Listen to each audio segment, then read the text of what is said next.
नमस्कार, मेरा नाम है एस्ट्रोलॉजर सचिन पंडित और आप देख रहे हैं एस्ट्रो इनवाइट, ज्योतिष का वो चैनल जहां पर आपको मिलती हैं सही, सटीक और अच्छी जानकारियां। एक साल के बाद शनि के घर में सूर्य भगवान जाएंगे। सूर्य को नारायण बोलते हैं, सूर्य नारायण। तो सूर्य एक ऐसे ग्रह हैं जो देवता के रूप में हमें प्रत्यक्ष अपनी आंखों से दिखाई पड़ते हैं। प्रतिदिन हम सूर्य को देखते हैं। लोग कहते हैं ना भगवान दिखते नहीं, तो सूर्य नारायण हमें रोज दिखते हैं, हम उन्हें देखते नहीं। सूर्य को जब देखना हो तो उसके लिए हमें सुबह उठना पड़ता है, तब सूर्य एकदम शीतल होते हैं, आपकी आंखों में ठंडक देते हैं। और आप जब सो के उठते हैं तब सूर्य प्रचंड रूप ले चुके होते हैं, यानी कि आग की गोली की तरीके से गर्म हो चुके होते हैं। तो जल्दी उठेंगे तो सूर्य जैसे बनेंगे और जल्दी नहीं उठेंगे तो फिर आलसी हो जाएंगे। एक साल के बाद 365 दिन के बाद शनि के घर में सूर्य यानी पिता और पुत्र का मिलन बेहद खास और दिन है मकर संक्रांति का। आज के दिन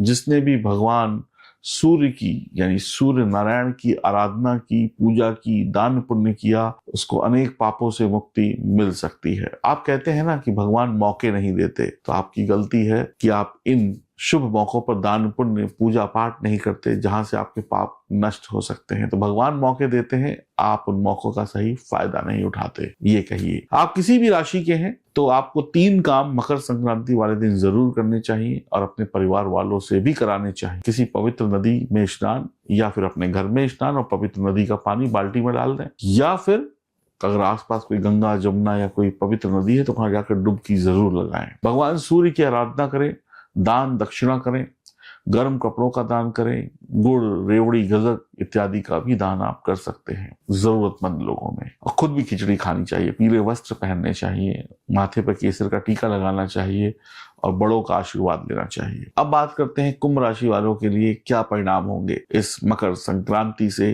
अगले 1 महीने तक, क्योंकि सूर्य का परिवर्तन 30 डेज का होता है, 1 महीने का होता है। तो अगले 1 महीने सूर्यदेव क्या कृपा करेंगे कुंभ राशि वालों पर। 7.5 चल रही है और शनिदेव षष्ठ नामक पंच महापुरुष योग बनाकर लग्न में बैठे हैं। और अब आपका क्या होगा ये मैं आपको बताऊंगा। अगर आप मेरे चैनल पर नए हैं तो चैनल से जुड़ने के लिए चैनल को सब्सक्राइब जरूर करिए, बेल आइकन के बटन को भी दबाइए। और अगर आपने अभी तक हमारे नए चैनल यानी पोर्ट शास्त्र पर जाकर ये अद्भुत शानदार पॉडकास्ट नहीं देखे जहां पर मैंने खुद बड़े बड़े एस्ट्रोलॉजरों के साथ बात की है, तो कृपया करके हमारे नए चैनल पोर्ट शास्त्र पर जाइए। लिंक डिस्क्रिप्शन में है इस चैनल का, थंबनेल आपके सामने है।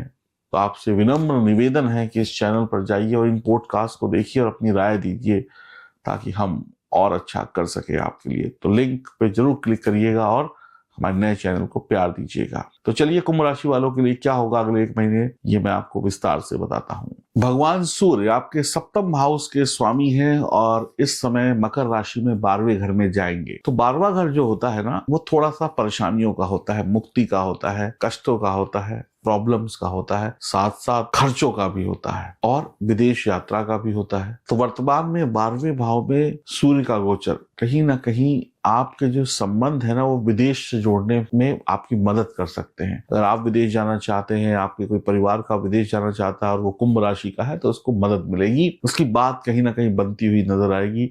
विदेशी कंपनी में जॉब लग सकती है, MNC में जॉब लग सकती है, कोई विदेशी लेन देन हो सकता है, विदेश जा सकते हैं आप अपने ऑफिस के ट्रिप पर, कोई नई नौकरी के लिए या घूमने फिरने, या किसी रिश्तेदार के घर भी जा सकते हैं। प्यार और रिश्ते दोनों को थोड़ा संभाल के रखिएगा, यहाँ पर उसमें उतार चढ़ाव हो सकता है।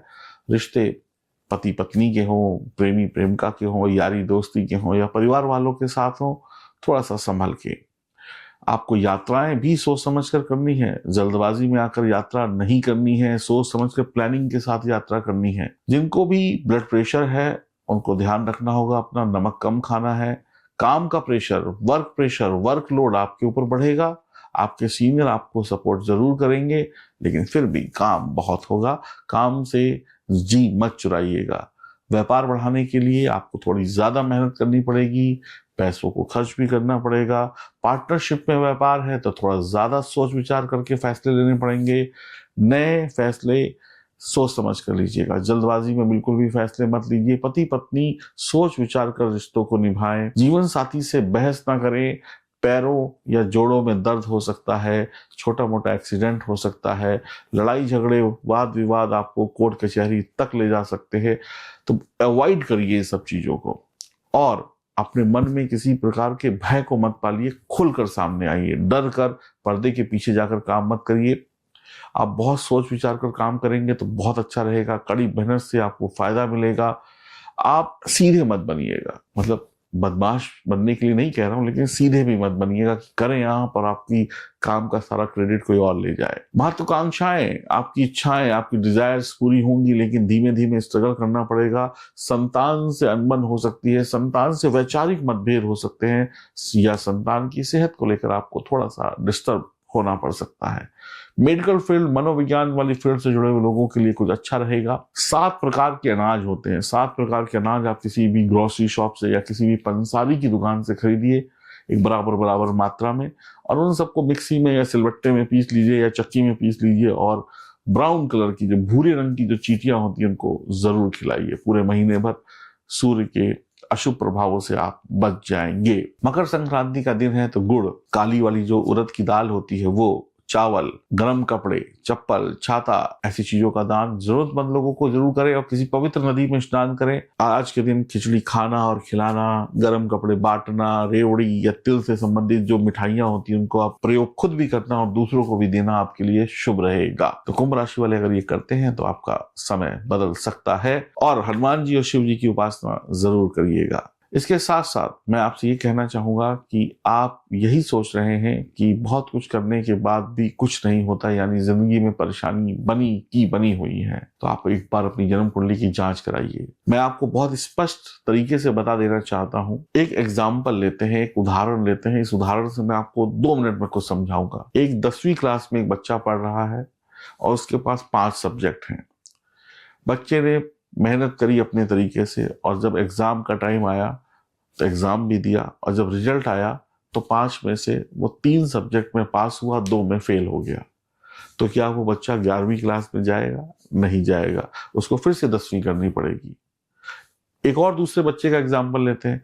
उसने भी तैयारी अच्छी करी, एग्जाम दिया, रिजल्ट आया, 5 में से 4 में फेल हो गया, और फिर भी उसको भी वही उसी क्लास में पढ़ना पड़ेगा। एक और बच्चे का एग्जाम्पल लेते हैं, 5 में से 4 में पास हो गया, 1 में फेल हो गया, उसको भी 10वीं दोबारा करनी पड़ेगी, वो 11वीं में नहीं जाएगा।